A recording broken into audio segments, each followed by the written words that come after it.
Shalom Aleichem, meu irmão e minha irmã, como vão vocês? Que Hashem vos abençoe em nome de Yeshua. Hoje eu estou aqui para falar sobre a Parashá Toledô.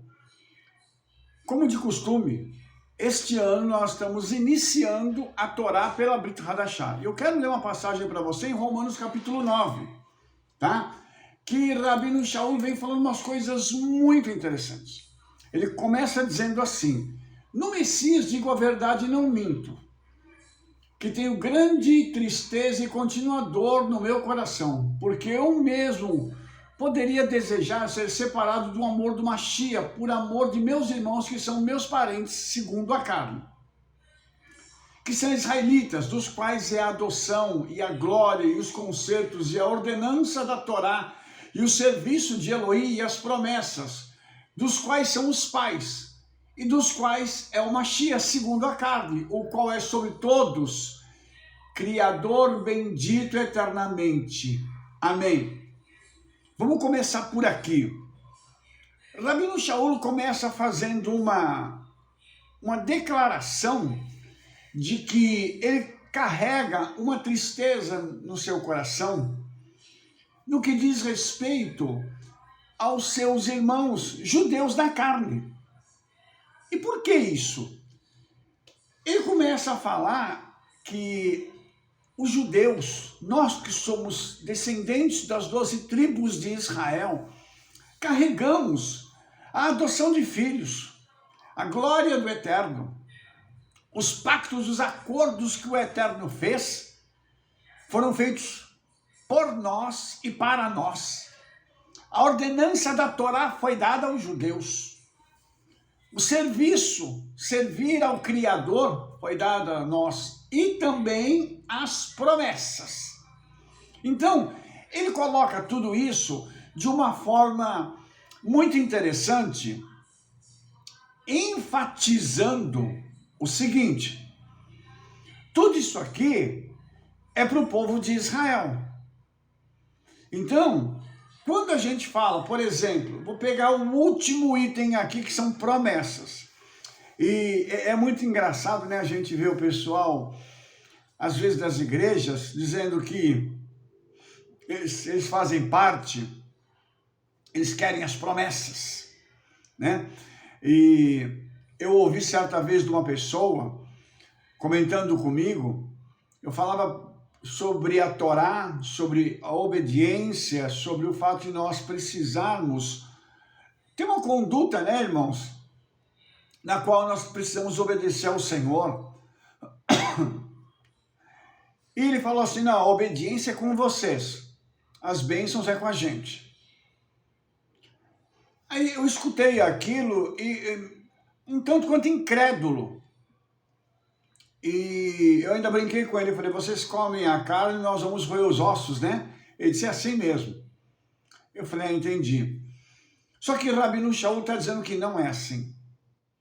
Rabino Shaul diz que isso tudo pertence ao povo de Israel. E ele faz agora no próximo versículo, no versículo 5, uma conexão. Ele diz: dos quais são os pais. Tudo isso se originou nos nossos pais, nos nossos antepassados, que são os nossos 3 patriarcas, Abraham, Isaac e Jacó. E ele informa que dos quais é o Messias. Ou seja, o Messias, ele é descendente dos patriarcas. Ele tem uma linha de conexão direta com os patriarcas, segundo a carne. Isso é uma coisa muito interessante, porque quando nós paramos para pensar sobre isso, nós vamos ver que a Torá, na Parashá Toledô, ela começa falando sobre uma coisa interessante. O versículo 29 do capítulo 20, o versículo 19 do capítulo 25 de Gênesis diz assim: estas são as gerações de Isaac, filho de Abraham. 2 pontos. Ele diz assim: Abraham gerou a Isaac. Será que você parou para pensar? Estas são as gerações de Isaac, filho de Abraão. E depois diz que Abraão gerou Isaac, só mudou. Aqui, esse verso não fala dos descendentes de Isaac, como seria normal se falar nesse caso. Mas ele conecta de novo Isaac com Abraham, mostrando o seguinte: há uma conexão profunda entre pai e filho, os quais caminham juntos para a construção de algo maior, para o futuro e para o povo de Israel. Mas aí nós temos uma coisa também interessante, porque Rabino Shaul continua dizendo o seguinte, Romanos 9, 6, não que a palavra de Elohim haja faltado, porque nem todos os que são de Israel são israelitas. Olha que coisa interessante. E ele fala, nem por serem descendência de Abraham são todos filhos. Duas coisas aqui que nós vamos considerar. Quem é que Rabino Shaul considera como sendo israelita? Agora, para a gente hoje, é só quem nasce em Israel depois de 1948 que pode ser considerado israelita. Mas essa escritura fala para a gente uma coisa mais profunda. De um judeu que tem um comprometimento e uma vivência com a palavra, com o Senhor, com Yeshua. Então, ele separa isso em dois grupos. Um grupo daqueles que é obediente, um grupo daqueles que está caminhando com o Senhor, e um segundo grupo que é indiferente a tudo isso. E o interessante é que depois ele fala sobre os descendentes de Abraham. E ele diz, em Isaac será chamada a tua descendência. Por que Rabino Shaul está colocando essa observação aqui? Porque Abraham não teve só Isaac. Ele teve Esav, que é Esaú. E quando ele tem Esav, Esav vai gerar outros filhos, que vão se tornar homens poderosos.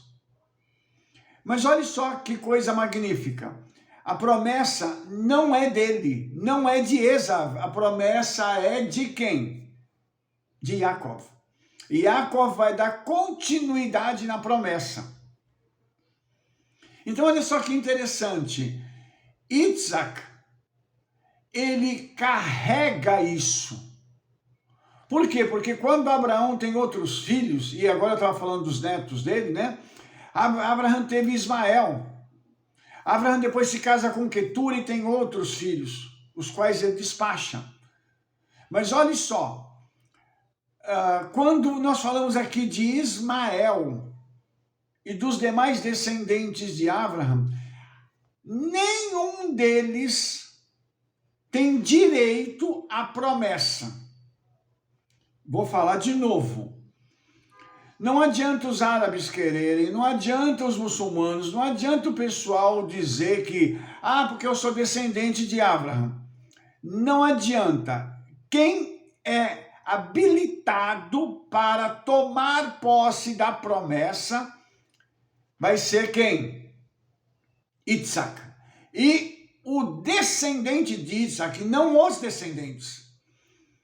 E eu quero deixar isso também claro, porque isso aqui é um outro ponto que é nevrálgico dentro da teologia.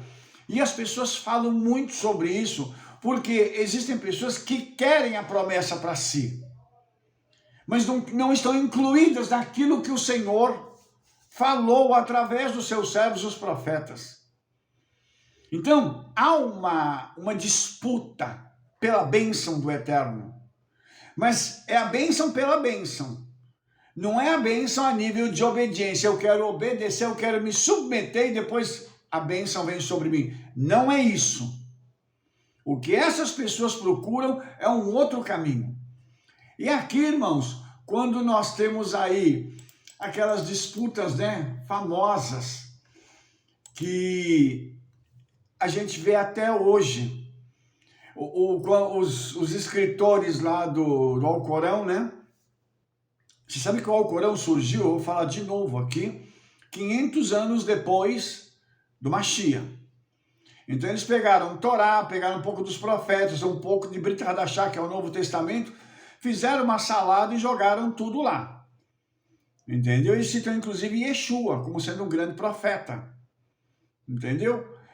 E assim, é uma apropriação indébita que eles fizeram das coisas, porque eles mudaram até a Torá. E dizem que Yeshua foi um profeta deles. Entendeu?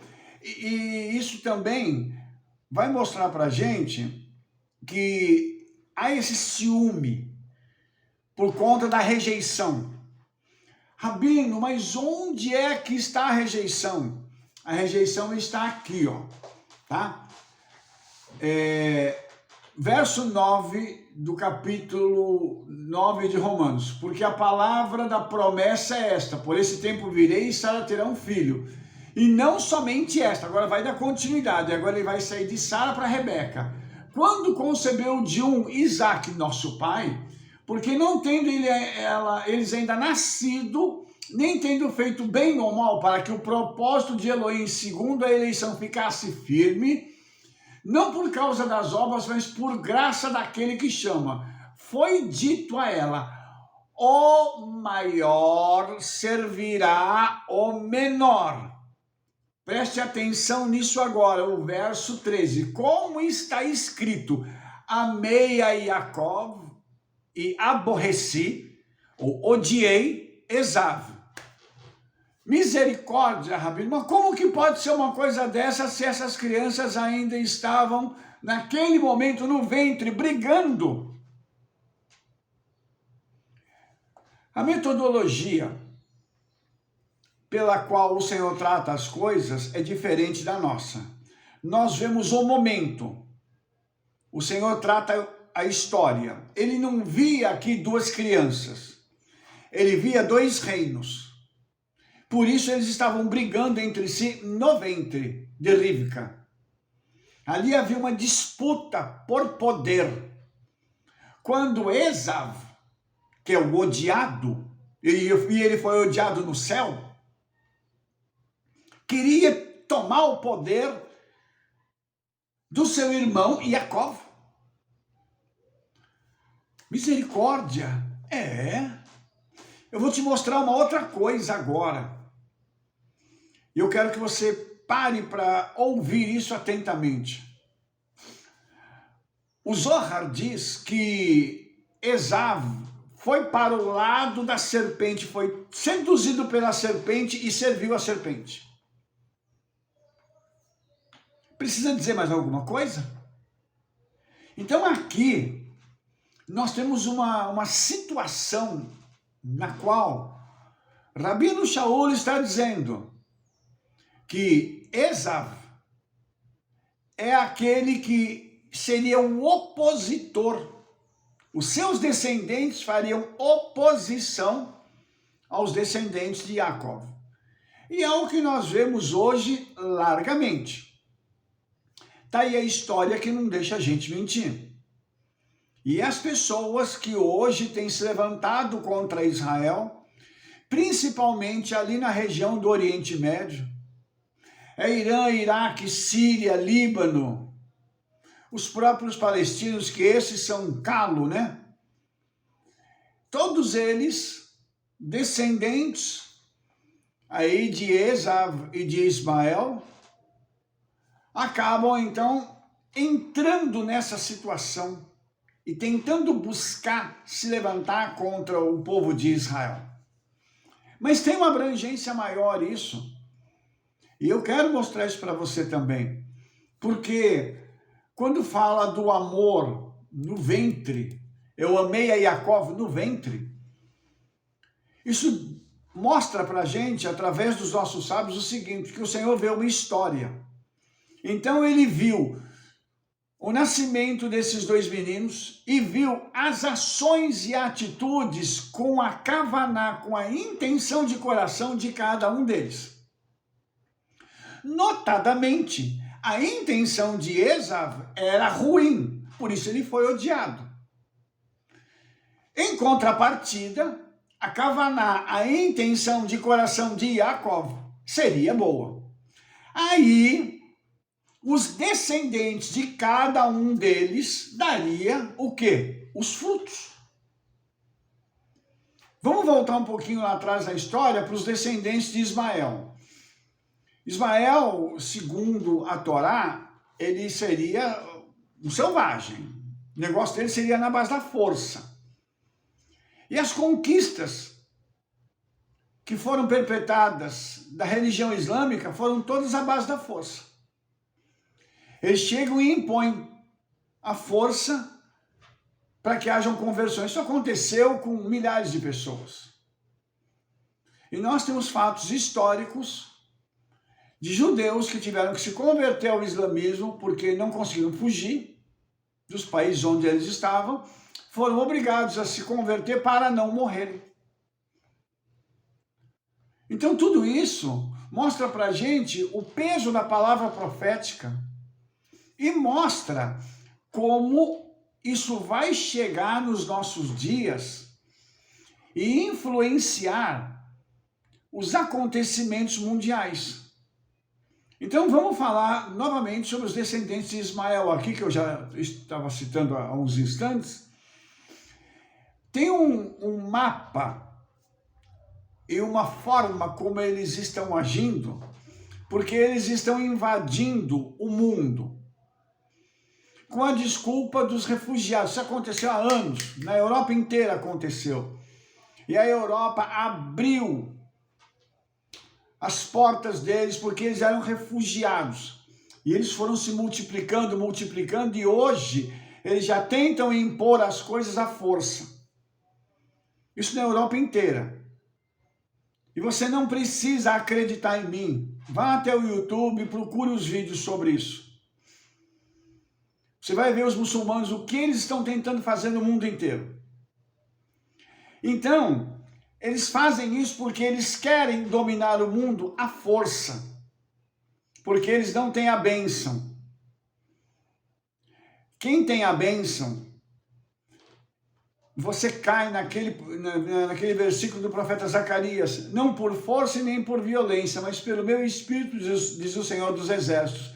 Quem tem a bênção, a coisa flui.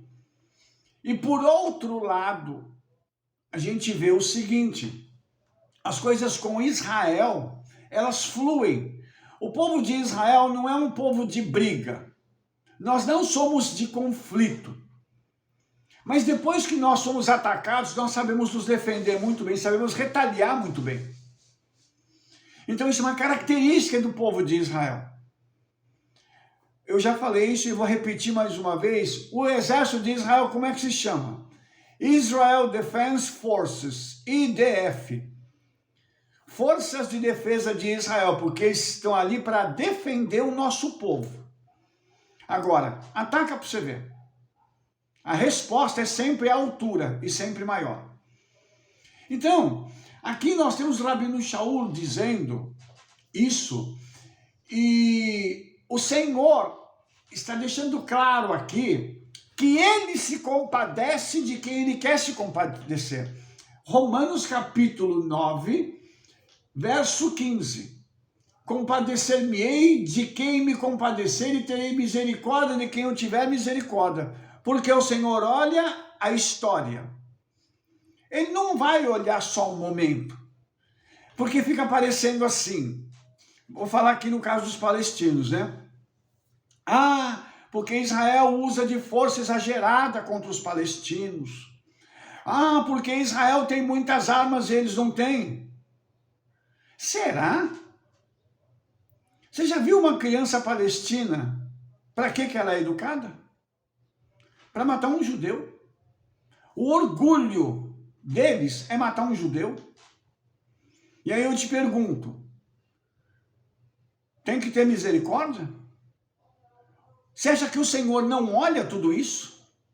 Porque não sou eu que vou matar alguém, não é você, é o Senhor. E quando o Senhor traz juízo e julga e mata crianças, nós dizemos assim, ah, mas ele é sanguinário, porque o Senhor, misericórdia, ele fazer isso, está escrito que ele é amor. Mas será que você e eu paramos para pensar que existe uma profecia dizendo que o Senhor vai julgar esse povo todo? E que quando chega o momento em que o cálice deles enche, transborda, e o Senhor tem que julgar? Está escrito aqui, ele vai se compadecer de quem ele quiser. Quando Israel errou, o Senhor bateu em Israel e bate até hoje. Muita gente também não enxerga isso. Porém, Israel carrega consigo a bênção. E os demais não. E aí esse é o ponto. A bênção foi prometida, ela foi separada, ela foi alocada para Israel. Está lá. Basta Israel obedecer e a bênção vem. E aqui, nós vamos falar um pouquinho de Esav, né? E é muito interessante a gente falar de Esav, porque Esav, ele tem uma personalidade única, né? E quando nós pegamos a Haftará dessa paraxá, que é a conexão com os profetas, tem Malaquias capítulo 1. Em Malaquias capítulo 1, verso 2 diz assim: eu vos amei, diz o Eterno, mas vós dizeis, em quem nos amaste? Não foi Esav, irmão de Jacó? Disse o Senhor, todavia amei a Jacó e odiei a Esav, e fiz dos seus montes uma assolação e dei a sua herança aos dragões do deserto. Uau! Ainda que Edom diga que é Esav, empobrecidos somos, porém tornaremos a edificar os lugares desertos. Assim diz o Senhor dos Exércitos, eles edificarão e eu destruirei. Eles chamarão termo de impiedade e povo contra quem o Senhor está irado para sempre. Isso é Malaquias. Você já tinha visto essa profecia? Você tinha lido isso aqui já? Quem é Edom hoje? O Império Romano. O Império Romano, que domina hoje praticamente o mundo inteiro, está debaixo dessa palavra aqui. Então você imagina que o Senhor diz que ele tem uma ira contra Esav, que é Edom, e essa ira é eterna, porque eles não querem obedecer. Entenda isso. Por que o Senhor tem abençoado hoje alguns países do mundo? Vou te dizer o segredo está lá em Gênesis capítulo 12. Em ti, o Senhor falando com Abraão, serão benditas todas as famílias da terra. Onde tem um judeu, a bênção está lá com ele. E ele abençoa o lugar onde ele está.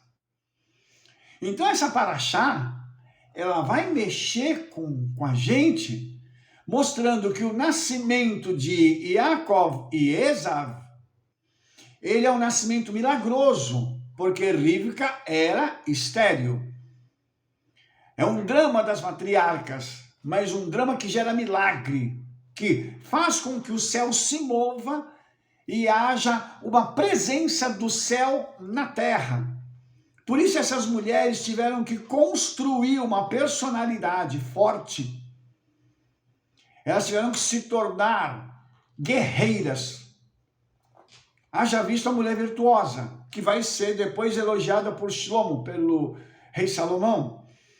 E em hebraico nós temos aí Dishmem, né? Que é a mãezona em hebraico, que é aquela mãe forte, aquela mãe que faz tudo, que educa filho, que cuida, que vai e é virtuosa em tudo, e que tem aquela personalidade forte, mas que é submissa ao seu marido e temente ao Eterno. Mais ou menos uma amostra daquilo que nós precisamos que as nossas esposas e mulheres sejam hoje. Filhas. Não aquela coisinha meiga. Não. Desconectada da verdade, desconectada das coisas e com um monte de ilusão e sonho. Não, eram mulheres que lutaram em oração, em jejum. Mulheres que ajudaram seus maridos e mulheres que ajudaram a profecia a se cumprir. E é interessante que o profeta Malaquias, ele diz no verso 5, que os vossos olhos verão e direis, o Senhor seja engrandecido desde os termos de Israel. Por quê? Por que essa profecia está aqui? Isso significa que o Senhor dominará Israel. E que ali em Israel muitas coisas acontecerão para que outras pessoas olhem e vejam e possam glorificar ao Senhor. Hoje isso é feito de uma outra forma.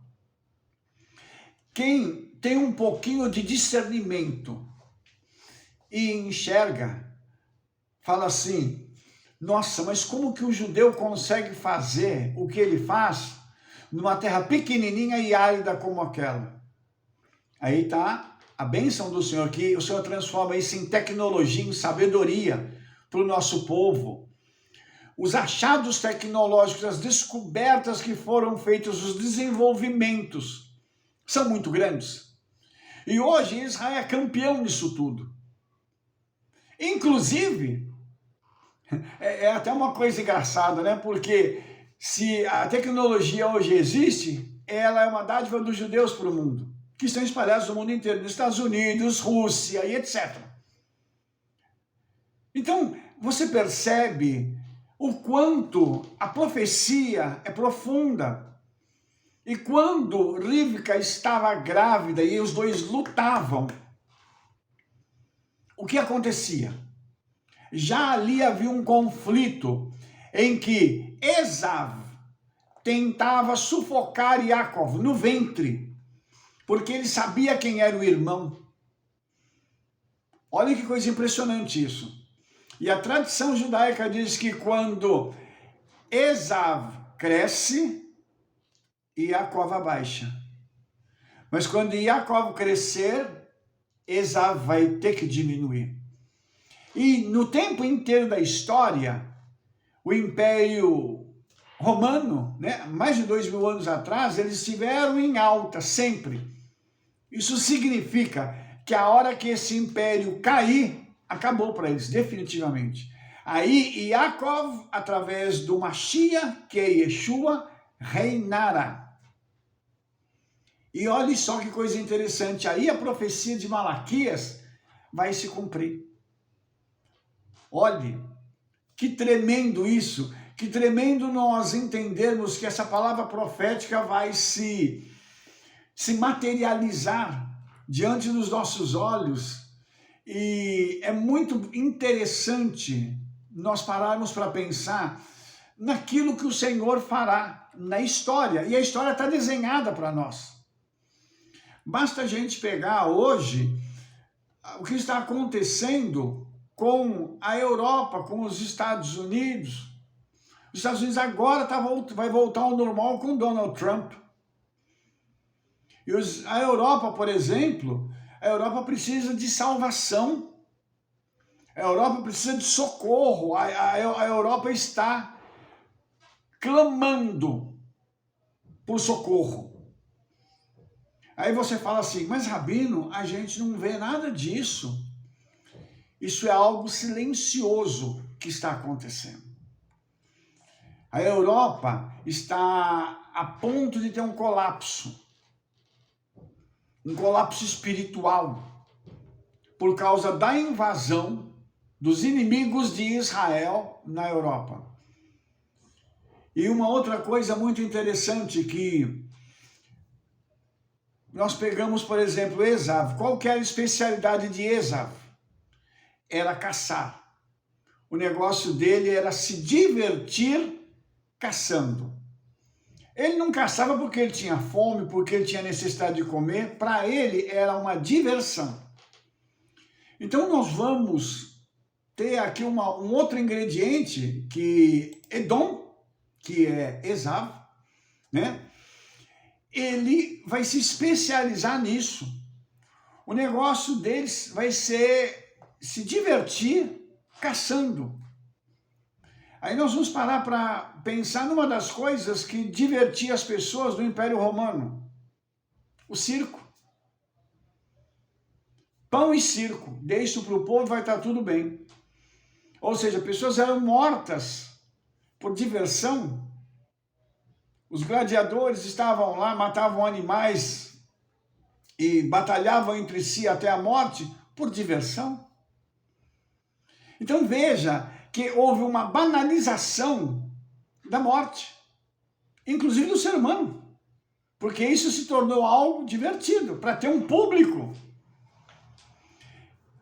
Não sei se você já parou para pensar, o que mais vende na mídia?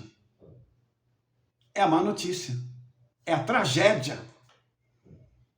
Vindo então, nessa mesma direção de Esaú, porque o negócio dele era caçar e se divertir com isso.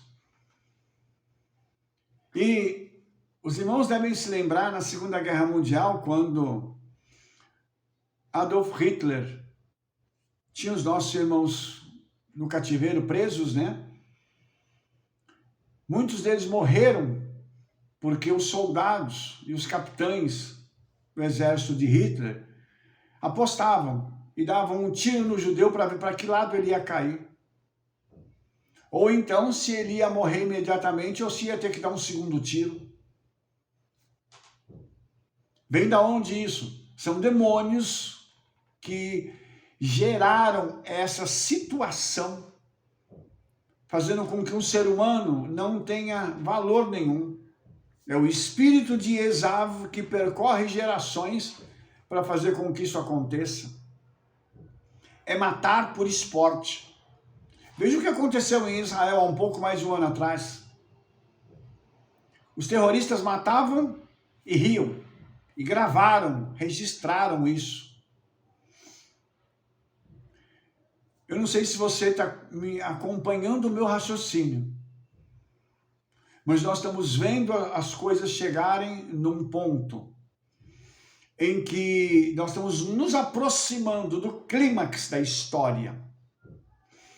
E uma outra coisa muito interessante que acontece nessa paraxá é que Esaú, ele não se importa em obedecer, ele finge que obedece. E o Midrash conta uma história de que ele chega para o pai para perguntar sobre minúcias do dízimo,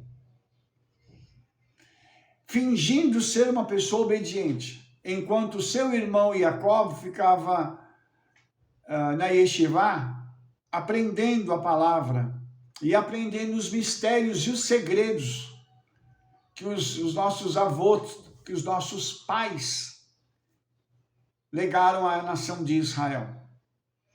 E quando chega um determinado momento na história, Esaú é o quê? O primogênito. Ele tem o direito à bênção.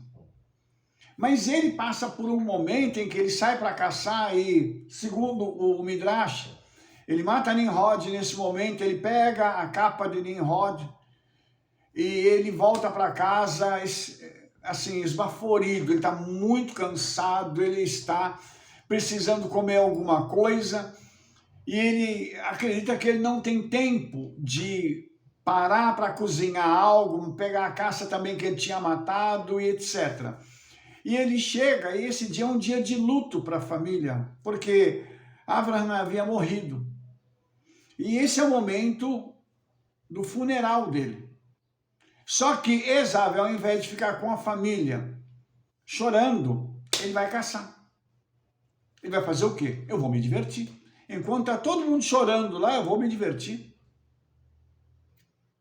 E aí quando ele chega em casa, Jacob está preparando uma sopa de lentilhas, que é uma comida que está destinada, digamos assim, aos enlutados. Tem um segredo por trás disso, e uma outra ocasião eu conto para você. Mas ele chega então com muita fome, ele diz, me dá essa sopa de lentilhas. Ele diz, não, isso aqui não é para você e tal. Aí ele pega e diz assim, não, me dá isso aqui. Ele falou, não, te dá, eu não te dou. Eu te vendo. Você me dá a tua primogenitura, você me vende a tua primogenitura e eu te dou isso aqui. A pergunta é, por que Yaakov queria a primogenitura de Esav? A resposta é muito simples. Não é nem pela herança, é pelo espiritual.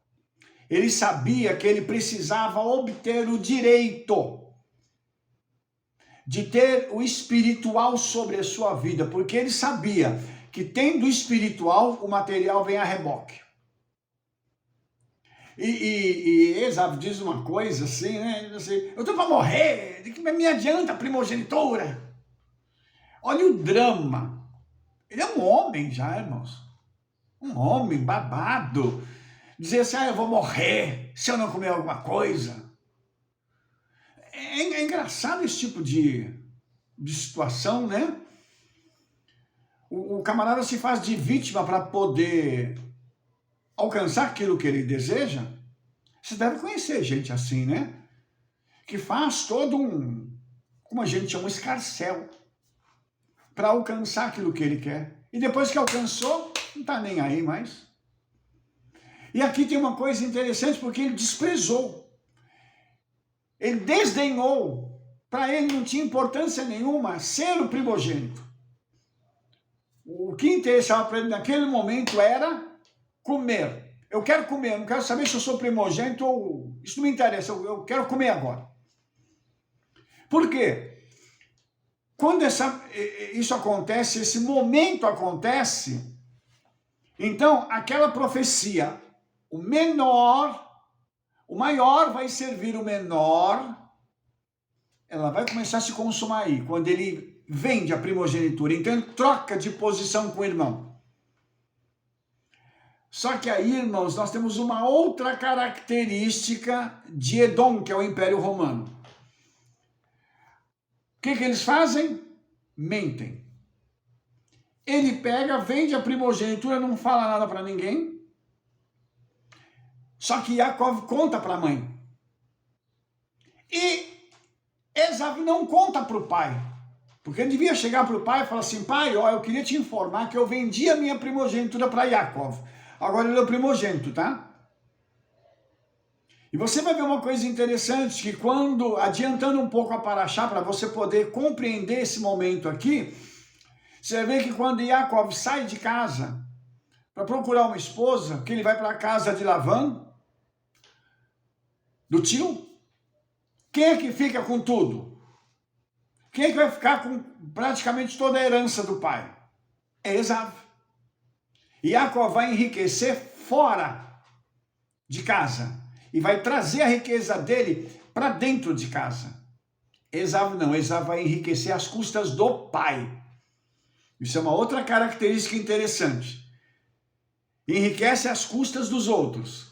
E você deve estar vendo as características de impérios que enriqueceram no passado através da luta, conquistando outros, a força, que é a característica dele, ele é caçador. O Império Romano fez isso muito, muito, muito. Roubaram, pilharam muita gente, inclusive em Israel. Até hoje tem no Vaticano coisas que pertencem a nós, ao povo de Israel, e eles não devolvem. Objetos de ouro que foram roubados. Os irmãos entendem onde eu quero chegar? Por isso essa paraxá é muito significativa para nós. Agora, a bênção que era de Esav está nas mãos de Yaakov. Ele é o primogênito, agora ele tem o direito espiritual disso. E como ele tem o direito espiritual, ele pode reivindicar junto ao pai. Isso é uma outra coisa muito poderosa que essa paraxá mostra para a gente. Mostra que no momento em que Esav se desfaz disso, ele está entregando espiritualmente tudo para Yaakov. Então, a profecia de que o Senhor vai reinar em Israel soberano e que Edom recebe o ódio eterno dos céus, está baseada também nisso aqui. Porque Esav, ao invés de ele falar assim, não, eu vou me arrepender, eu vou, mano, eu dou para você. Não se preocupe, eu entendo que você quer ser o sacerdote, eu não tenho capacidade de ser sacerdote, porque o meu negócio não é ser sacerdote, o meu negócio é matar. Não. Eu quero levar vantagem. Eu quero conseguir as coisas com o menor esforço. Esse é o espírito de Esav. É um demônio que age assim na vida das pessoas. Então, hoje é o que está acontecendo no mundo. Hoje as pessoas buscam isso. De que forma? A lei do menor esforço. Se eu conseguir enganar o fulano aqui, ótimo. Isso eu estou dizendo das pessoas, né? Obviamente. Então, é o que estão fazendo. É o que está, como o pessoal diz, é o que está rolando por aí. E infelizmente, sabe, irmãos, as pessoas hoje, de uma forma geral, dentro do cristianismo, eles adotaram esse espírito e o profeta Malaquias, ele vai falando, entendeu? Ele diz assim, o filho honrará o pai e o servo ao seu senhor, e eu sou o pai. Onde está a minha honra? Isso aqui é Torá, pai honra filho, filho honra pai, desculpa, filho honra pai e servo ao seu senhor. Isso aqui é Torá. Só que ele pergunta assim, onde está a minha honra? Onde nós estamos honrando ao Senhor? Fala para mim. Nós começamos a ver uma busca por poder. Está descarado, está escancarado.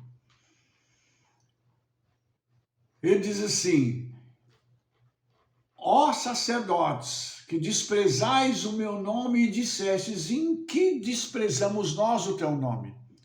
Ouça isso.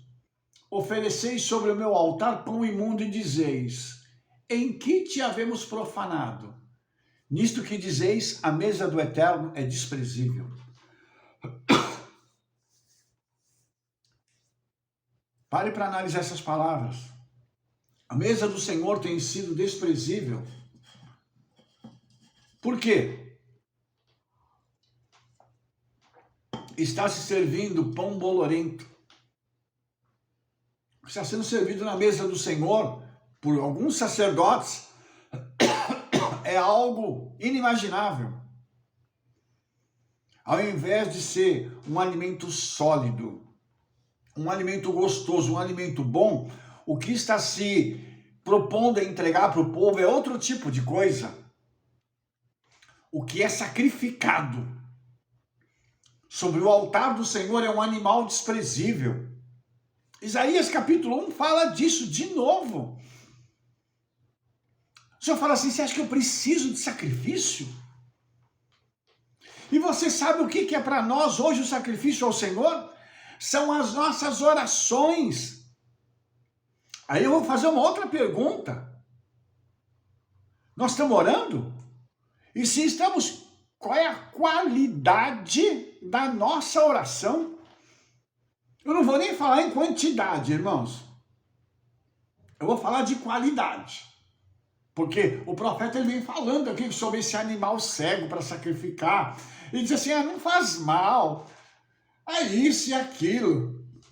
Só fala assim, não, o Senhor vai ter piedade de nós, o Senhor vai ter misericórdia de nós. É o que a gente está vendo hoje. Nós estamos sendo pregado uma palavra na qual o certo é errado.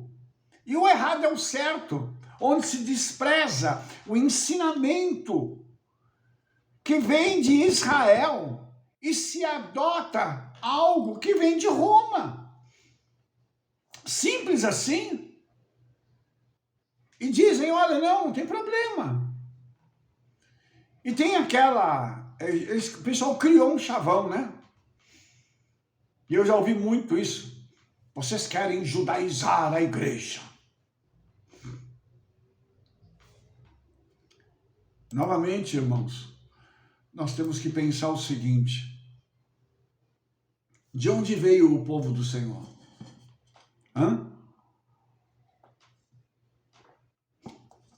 De onde veio a igreja? Ela nasceu em Israel. E ela deveria ser completamente judaica. Mas o espírito de Esav entrou e quebrou tudo. Hoje a orientação é: vamos ganhar dinheiro, vamos fazer o negócio crescer. Virou uma mega indústria. É pesado isso? É. Porque é parte do corpo, né? São todos que fazem isso? Não. Mas quem faz isso faz muito bem feito. E acaba influenciando outras pessoas. Mas uma coisa que a gente precisa hoje parar para pensar. Quando Rivka aqui dá a luz a esses meninos, ela tem esse dualismo. Essas duas nações que vão brigar entre si. E uma nação que vai dar problema para outra. E aí eu estou falando, sabe de quem? Eu estou falando dos descendentes de Esav, que vão ser um problema perpétuo para Israel. Que coisa! Como isso acontece na mesma família, 2 filhos, e um nasce para querer matar o outro. Engraçado isso, né? E nós vamos ver um desdobramento disso, né? Porque dizem que Yaakov significa enganador, suplantador e etc. Tem muitas interpretações, mas quando você pega a raiz da palavra, Yaakov, calcanhar do Eterno, ele é a fraqueza do Eterno. Ele não é o suplantador, mas ele é aquele que é a fraqueza dos céus. Então ele vai se transformar em Israel. E Israel se torna a menina dos olhos do Senhor. E aí a profecia vai ter um alcance, aí a profecia vai ter um significado diferenciado. E essa paraxá mostra pra gente que essa luta vai ser quase eterna. Quem vai colocar fim a isso é Yeshua.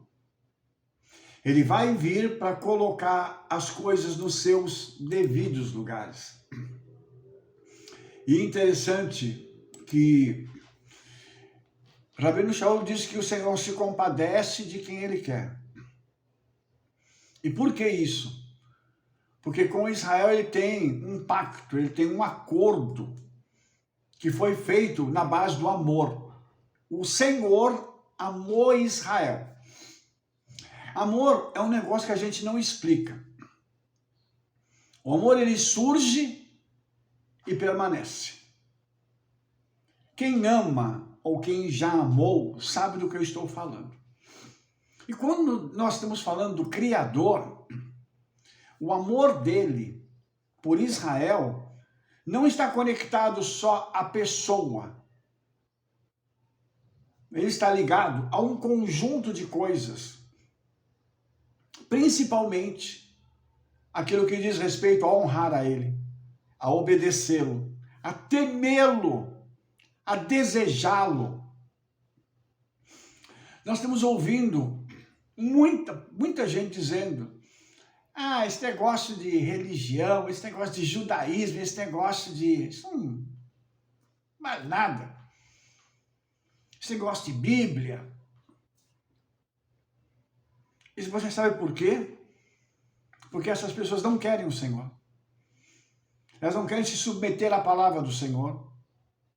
Tem gente dentro de igreja que não quer se submeter.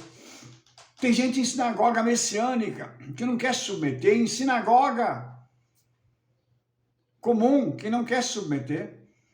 A pessoa, ela vai por ir, mas ela não quer se submeter. Ela não quer parar para dizer assim: puxa vida, eu preciso ter a minha vida transformada. E aí vem a diferença da vida de Yaakov e Esav. Por que Yaakov ficava aprendendo na yeshiva? porque ele precisava que o seu caráter fosse transformado. Ele iria precisar de todas aquelas informações do futuro, quando ele fosse para a casa do tio. Ele não sabia, mas ele ia precisar de tudo isso. Mas ele desejava crescer. Ele fazia tudo aquilo que era necessário e depois ia para a yeshiva. Para a gente pensar na importância que aquele homem dava para ter comunhão com o Eterno. Ele queria aprender para ter comunhão com o Criador, enquanto o outro ia caçar e não estava nem aí para nada. Veja a diferença desses dois perfis. Nós ainda temos isso de uma forma muito escancarada em todo mundo. Quando a gente fala sobre a vinda do Senhor, sobre arrebatamento, sobre o fim dos tempos, tem gente que olha e ri. Não, vai demorar ainda. Será que vai acontecer? Mas ó, meu avô, meu bisavô, o pessoal lá atrás falava disso e até agora nada. Ah, não veio não. Tem gente que chega ao absurdo de falar assim, o senhor acha que Yeshua tem coragem de pisar nessa terra aqui? Nada. Ele vai fazer o quê aqui? Já mataram ele uma vez, vão matar a segunda. As pessoas estão achando que quando Yeshua vier, ele vai vir da mesma forma que ele veio anteriormente, como o Mashiach ben Yosef, o servo sofredor. Aquele tempo acabou. Por isso, quando o Rabino Shaul diz, falando que o Criador, quando ele quer ter misericórdia, ele tem, quando ele não quer, ele não tem. Ele está falando de alguém que agora carrega na sua essência o julgamento. E eu vou dizer uma coisa para você, quando o amor chega num ponto em que a pessoa já não quer mais, ele se transforma. Porque você é uma pessoa, você faz tudo para uma pessoa e ela te rejeita, ela não quer, ela faz tudo para te contrariar. Aí chega um momento que você fala assim, não quero mais. Como se virasse uma chave. Agora a misericórdia se transformou em julgamento. Então, a hora que precisar, vai ser na base do julgamento. E é assim com o Senhor. Não tenha a ilusão de que ele vai colocar no mesmo lugar justos e pecadores, porque ele não vai fazer isso, não. Houve uma separação, inclusive física, entre Esav e Yaakov. Eles eram da mesma família, porém, houve uma separação entre eles. Tanto que Yaakov vai dar origem à continuidade da promessa. Esav não. Esav vai desaparecer da história. E ele vai ser citado como Edom, ou seus descendentes, melhor dizendo, serão citados como Edom. Mas ele vai desaparecer da história. E você sabe por quê? Porque a promessa é para Israel. A Paraxá vai deixar claro. Quando Isaac fala para Esav, olha, vai fazer uma caça para mim, vai pegar uma caça para mim e prepara porque eu quero te abençoar. Esse momento, novamente, ele vai usar de desonestidade. Ele podia ter dito, pai, olha, eu não sou mais o primogênito. Então, eu não vou fazer isso porque não dá. A bênção não é minha. O que ele fez? Calou a boca e foi atrás da bênção, que já não era mais dele. Rivka ouve e diz assim para Yaakov, eu vou fazer aqui, pega um cabrito lá, eu vou fazer aqui um preparado para o seu pai do jeito que ele gosta e você vai entrar como se fosse seu irmão para receber a bênção.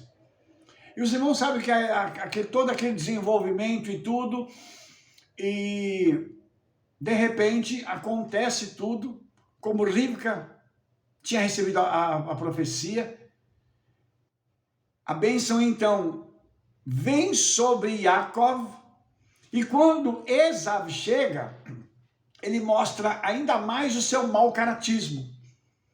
Porque quando ele chega diante de Isaac fala assim, o que você está fazendo aqui? Quem é você? E Isaac está cego. Ele não está enxergando.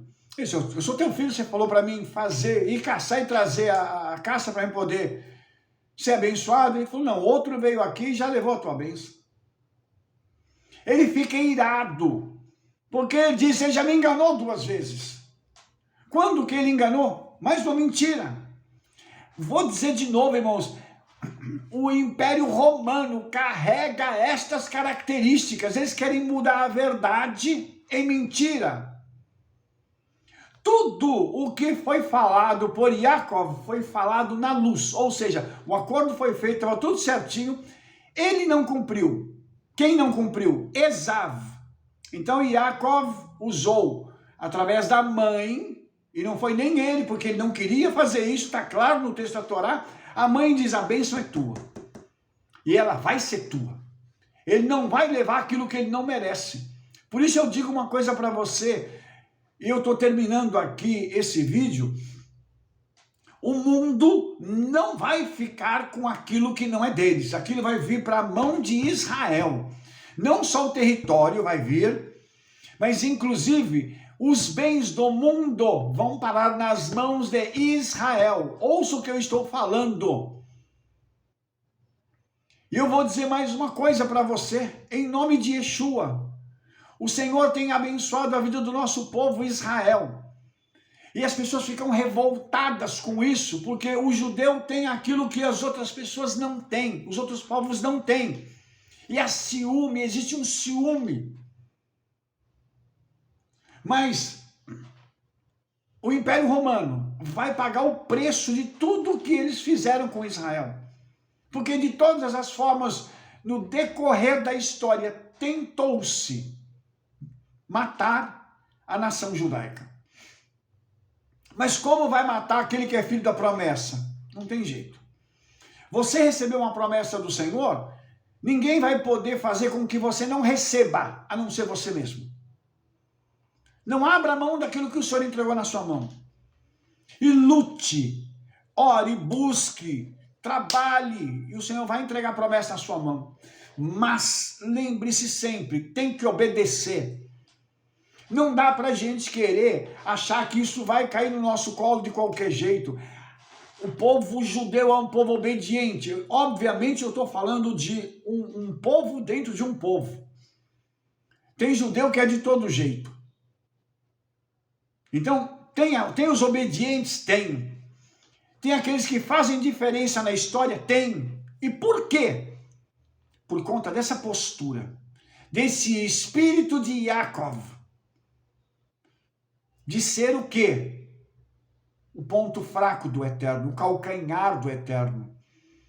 De ser alguém que se submete ao Eterno e diz, papai, eu estou aqui, papai. Eu me submeto à tua vontade.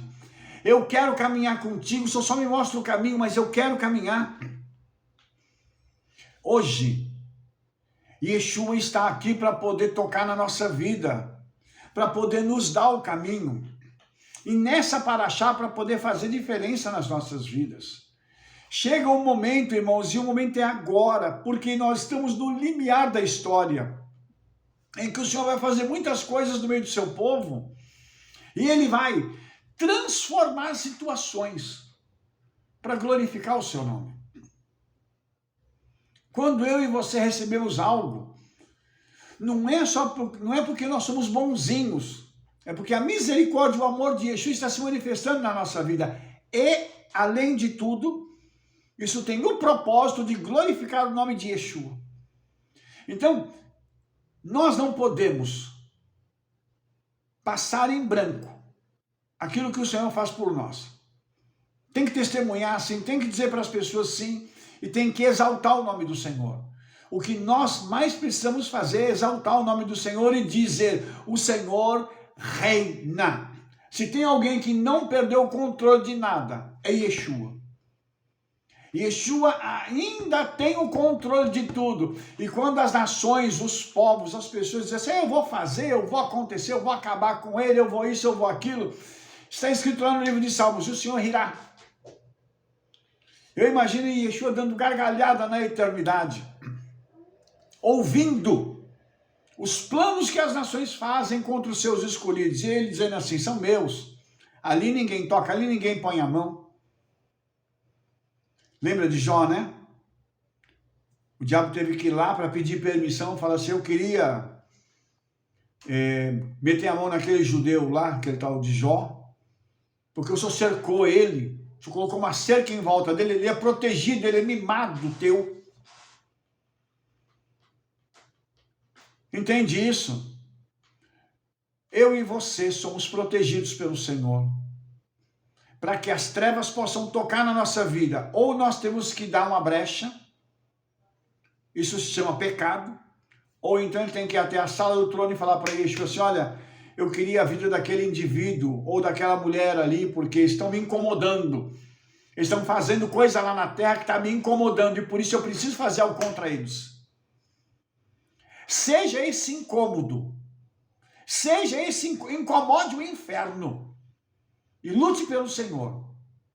Incomode Satanás, incomode as trevas e seja um braço do Senhor aqui na terra, para que o nome de Yeshua seja glorificado.